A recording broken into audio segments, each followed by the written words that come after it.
क्या आपने किसी बैंक एनबीएफसी के माध्यम से किसी प्रकार का कोई लोन लिया है, आप उसका भुगतान नहीं कर पाए हैं, आपको रिकवरी कॉल भी काफ़ी आई हैं, आपके घर पे रिकवरी एजेंट भी काफ़ी आए हैं, लेकिन आपने भुगतान करने से पूरी तरह से मना कर दिया। अब आप पूरी तरीके से ये मान करके बैठे हैं कि बैंक एनबीएफसी आपके ऊपर किसी प्रकार से कोई केस कर देगा। आप बहुत ज़्यादा टेंशन में हैं कि यार अब तो कोई कॉल भी नहीं आ रही, कोई मैसेज भी नहीं आ रहे।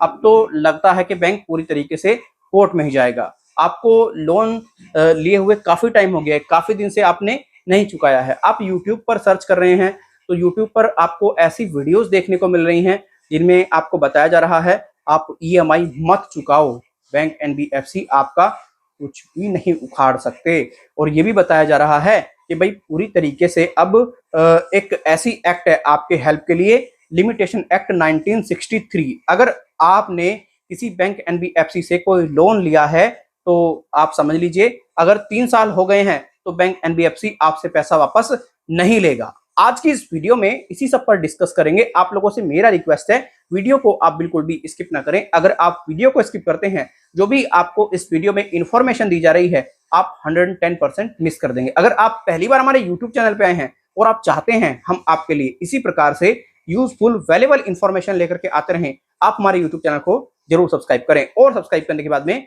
बेल आइकन को प्रेस कर दें और ऑन कर दें ऑल नोटिफिकेशन को। उससे क्या होगा, कोई भी हमारे द्वारा वीडियो लेकर के आई जाएगी उसका नोटिफिकेशन आपको सबसे पहले मिल जाएगा। आपको हमारा यूट्यूब चैनल सब्सक्राइब कर ही लेना चाहिए क्योंकि यहाँ पर एकदम फैक्ट टू फैक्ट बात होती है।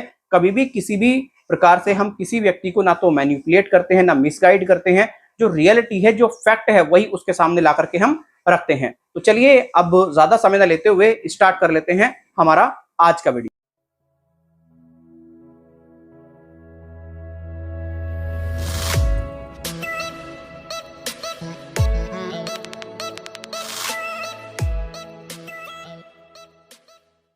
आप में से काफी ऐसे व्यक्ति होंगे जिन्होंने किसी न किसी बैंक से, एनबीएफसी या लोन एप्लीकेशन के माध्यम से लोन जरूर लिया होगा। लोन लेना कोई गुनाह नहीं है, आप वापस भी नहीं कर पा रहे हैं वो भी कोई गुनाह नहीं है। आप एक फाइनेंशियल प्रॉब्लम में आ चुके हैं जिस वजह से आप वापस नहीं कर पा रहे हैं, आपको दिक्कत है, आपको परेशानी है, आपके पास में रुपया नहीं है, आपके पास में पैसा नहीं है, आप अपना घर नहीं चला पा रहे हैं पूरे तरीके से, आपके पास में खाने को 2 रोटी तक भी नहीं है, तो आप पैसा कहाँ से वापस करेंगे। आप बहुत ज्यादा दिक्कत में, टेंशन में है और आपको काफी नोटिस भी भेजे गए हैं बैंक के द्वारा, तो आपके ऊपर कोई भी केस नहीं हुआ है। अब आपको ये जानना है कि क्या बैंक एनबीएफसी 100% आपके ऊपर केस कर ही देगा।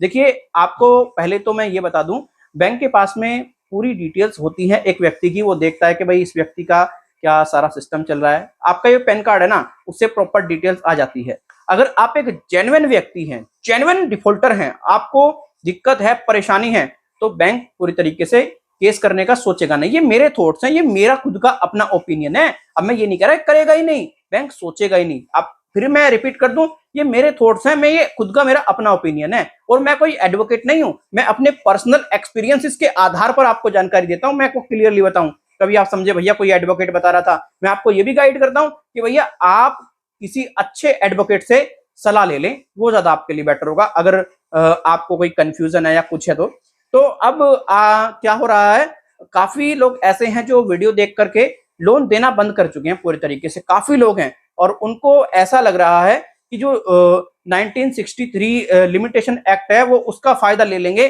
और बैंक और एनबीएफसी उनके ऊपर केस नहीं करेंगे। तो देखिए, आपको एक बात समझनी है, आप एक डिफॉल्टर हैं। अगर आप जेन्युइन डिफॉल्टर हैं तो बैंक एनबीएफसी कभी आपको परेशान नहीं करेगा। इस तरीके से कानूनी तरीके से क्यों नहीं करेगा, वो जानता है कि यार इस प्रकार का इशू हो सकता है, परेशान करके क्या फायदा, कुछ मिलने वाला नहीं है। और अगर बैंक को लग गया आप जेन्युइन डिफॉल्टर नहीं हैं, आपकी मंशा फ्रॉड करने की है, आप पूरे तरीके से ये मान करके बैठ चुके हैं, बैंक पूरी तरीके से आपकी हालत खस्ता कर देगा और आपको कोर्ट में घसीट देगा।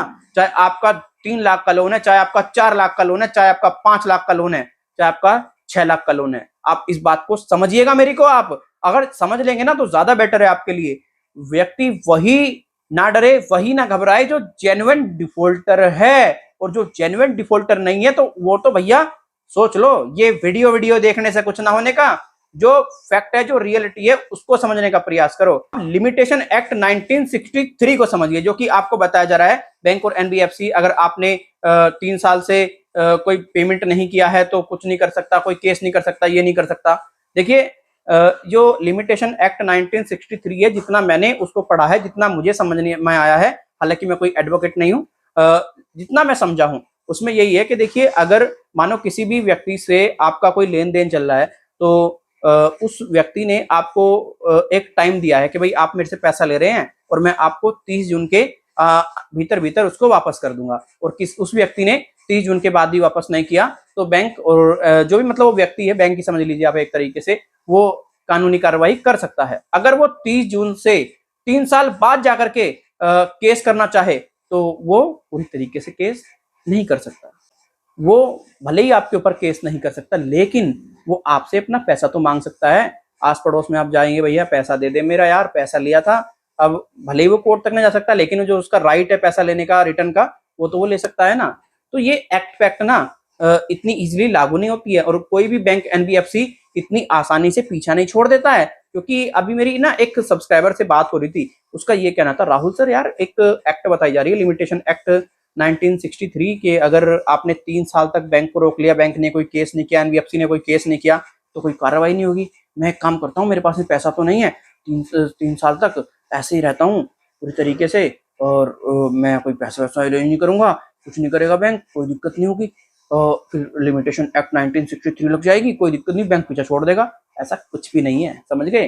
बैंक पीछा नहीं छोड़ने का। चलो वो कोर्ट तक नहीं जाएगा, वैसे तो आपको परेशान करके रखेगा, है?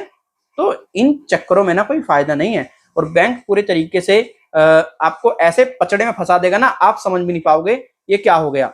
इसीलिए देखो मेरे दोस्त, किसी भी चक्कर में आप मत पड़ो। अगर आपके पास में पैसा है तो पैसा दे करके अपना पीछा छुटा लो, अगर पैसा नहीं है तो आप डरो घबराओ मत, टेंशन ना लो, और कोशिश करो एक अच्छे अधिवक्ता से, अच्छे एडवोकेट से आप अपने केस के अनुसार सलाह ले लो। वेरी सिंपल आपके लिए ये है।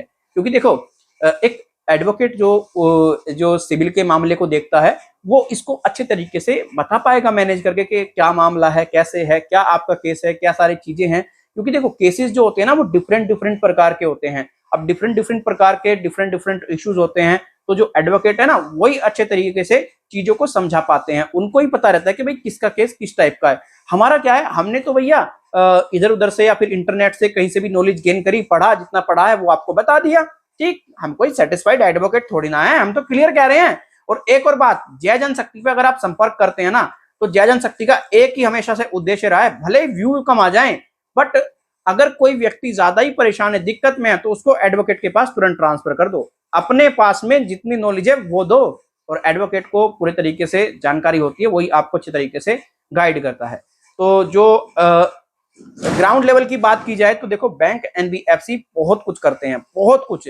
आप 3 साल की बात कर रहे हो यार, ये 3 साल से पहले ही केस कर देंगे भाई साहब। 3 साल तो बहुत दूर की बात है, 3 साल की कहाँ यार। बैंक को तुम बेवकूफ मानते हो क्या? एनबीएफसी को तुम बेवकूफ मानते हो यार? वो पैसा दे रही है, उसको सारे कानून पता है, सारे राइट्स पता है। करके देखो तो 1.5-2 साल लोन डिफॉल्ट, कोई 4-5 लाख का, 6 लाख का, देखो कैसे आपका भूत बनाता है बैंक, कैसे केस पर केस करता है आपके पास में, कैसे कितनी परेशानी क्रिएट कर देता है। तो जो हम बता रहे हैं ना, उसको आप थोड़ा सा लाइटली ले रहे हो, मैं आपको सीरियसली बता रहा हूँ। चीजों को समझो, समझना ज्यादा बेहतर है। और कोई भी यूट्यूबर है ना, आपको इन्फॉर्मेशन दे करके चला जाएगा। फ्यूचर आपका है, भविष्य आपका है। और आजकल ना लोग, मैंने देखा है, लोग अपने अधिकारों से वंचित हैं, उनको अपने अधिकारों के बारे में नहीं पता। इसीलिए देखो, आपको अपने अधिकारों के बारे में पता होना चाहिए। अब बैंक को पता है, बैंक का अधिकार है, तो बैंक जानता है हर चीज, बैंक अवेयर है, बैंक जागरूक है। वो 3 साल तक का वेट नहीं करेगा, वो सीधा आपके ऊपर केस ठोक देगा, पता भी नहीं लगेगा क्या हो गया, किस चक्कर में फंस गए। तो बस भैया, ये लिमिटेशन एक्ट वैक्ट को एक तरफ छोड़ो आप। मेरा आप लोगों से यही निवेदन है, जितना हो सके इस पचड़े से दूर रहो, पैसा वैसा दे करके अपना पीछा छुटा लो। और भैया देखो, काफी लोग मुझे ये कहें कमेंट में कि अरे भाई तू तो व्यूज पाने के लिए थंबनेल लगा रहा, बड़ी खुशखबरी, लोन माफ हो गए, ये वो होगा वो होगा। तो भैया मैं क्या गाजर छीलने को बैठा हूँ, वीडियो बना रहा हूँ, तो मैं तो यूं चाहूंगा मेरी वीडियो पे व्यूज आए हैं। यूं बताओ यार, कम से कम बात तो ऐसी करो जो धरने लायक हो कहीं से कहीं तक। तो काम है यूट्यूब पर वीडियोस डालना, और हम चाहते हैं हमारी वीडियोस पर व्यूज आए, तो हम आपको इन्फॉर्मेशन देने का पूरा प्रयास करेंगे। और थंबनेल तो भैया हम लगाएंगे ही। अगर लगता है आपको क्लिकेबल है, क्लिक करो, आप नहीं लगता है तो मत करो, कोई दिक्कत वाली बात नहीं है। अब देखो, जो भी व्यक्ति आपको ये कह रहा है कि लिमिटेशन एक्ट 1963 में लोन चुका नहीं पा रहे हैं तो आपको 3 साल के बाद लोन नहीं चुकाना होगा, वो आपको मुझे लगता है मिसगाइड कर रहा है, मैनिपुलेट कर रहा है। लिमिटेशन एक्ट में सिर्फ इतना ही है जो मेरे समझ में आया है कि भाई आप पूरी तरीके से अगर किसी उसमें फंसे हैं तो वो व्यक्ति 3 साल बाद आपके ऊपर कोई केस नहीं करेगा। बस इतना मैं समझ पाया हूँ लिमिटेशन एक्ट को। बाकी आप किसी भी एडवोकेट से सलाह ले लें, वो ज्यादा आपको बेटर तरीके से गाइड कर देगा। तो आप पूरे तरीके से समझ चुके होंगे, अगर आप एक जेन्युइन डिफॉल्टर हैं तो कोई केस वगैरह बैंक नहीं करेगा, और बैंक से आप बातचीत भी कर सकते हैं कि देखो भाई मेरे को ये दिक्कत है और मेरे पास में रुपया पैसा नहीं है, आप अच्छे तरीके से चेकआउट कर लो, तो बैंक कानूनी तरीके से फाइट नहीं करेगा। अगर आप बातचीत करेंगे, अगर आप बातचीत भी नहीं करेंगे और ऐसे ही चुप बैठे रहेंगे तो उसमें दिक्कत आपको हो सकती है। तो इस वीडियो में हमने आपको बताया, प्रॉपर डिटेल दी। आपको ये वीडियो अच्छी लगी होगी। अगर ये वीडियो आपको अच्छी लगी है, वीडियो को लाइक करके जाएं, अच्छी नहीं लगी वीडियो को डिसलाइक करके जाएं। कोई सुझाव देना चाहते हैं ईमेल और कमेंट के जरिए दे सकते हैं।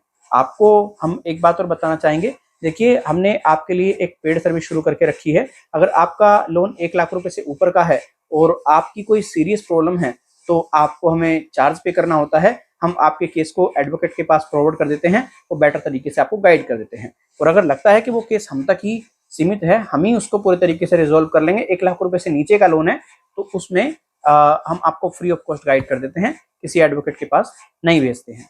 ठीक है। और अगर कोई रिकॉर्डिंग वगैरह है, कोई कभी हरास कर रहा है, आप चाहते हैं यूट्यूब पर हम उसको दिखाएं, लोगों को पूरे तरीके से अवेयर करें कि क्या हो रहा है सब, तो आप हमारे इस व्हाट्सएप नंबर पर ही रिकॉर्डिंग वगैरह भी सेंड कर सकते हैं।